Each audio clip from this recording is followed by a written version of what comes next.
Systemic fungi include both true yeasts and dimorphic fungi that can cause serious infections, particularly in immunocompromised individuals.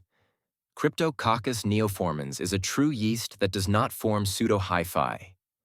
On birdseed agar, it produces brown colonies.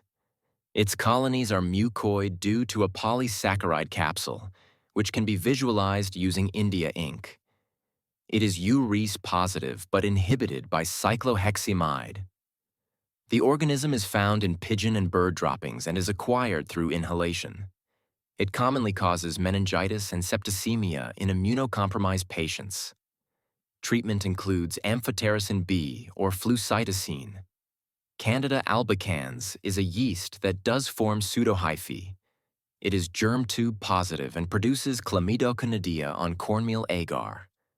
Although it is part of normal human flora, it can cause infections such as vaginitis, oral thrush, cutaneous lesions, or even systemic disease.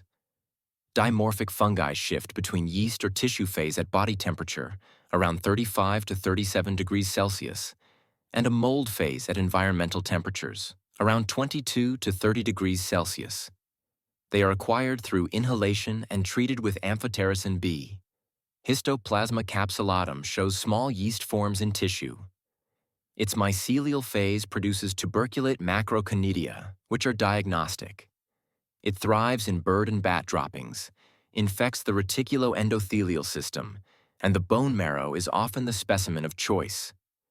It primarily causes pulmonary disease and may be confused with sepidonium, so dimorphism confirmation is required. Blastomyces dermatitidis forms large yeast cells with broad-based buds and thick, double-contoured walls. Its mold phase shows lollipop forms. It primarily affects the lungs but commonly causes skin lesions. It can resemble Scedosporium apiospermum, requiring conversion studies for confirmation. Coccidioides immiatis, the cause of valley fever, forms large spherules filled with endospores in tissue. In the mold phase, it produces thick-walled, alternating arthroconidia that are extremely infectious in the laboratory. Conversion to yeast in culture is difficult.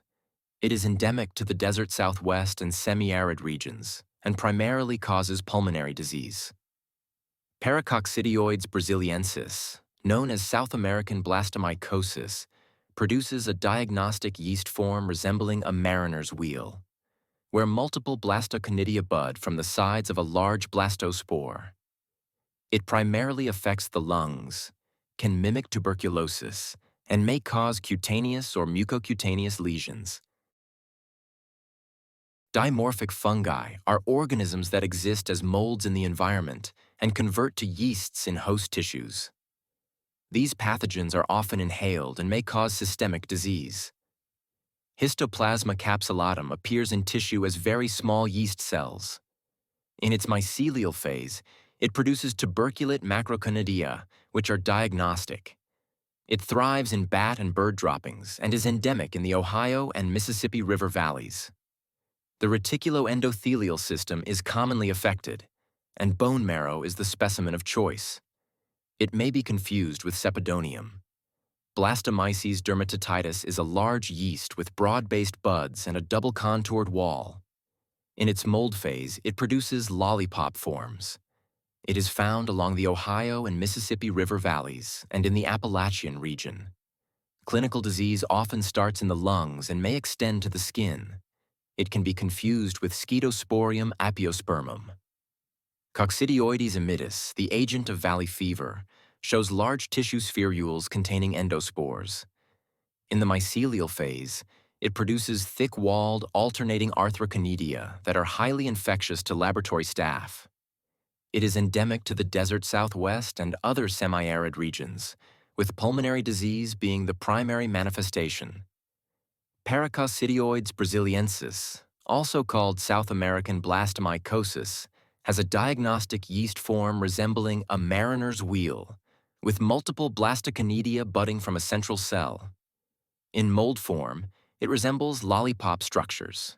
It may mimic tuberculosis and cause pulmonary, cutaneous, or mucocutaneous disease. Sporothrix schenkii produces yeast in the form of cigar-shaped bodies. In its mold form, it develops delicate hyphae with conidia either aligned along the sides like sleeves or clustered in rosettes. It is found in soil and plants and is classically associated with rose gardener's mycosis following traumatic inoculation.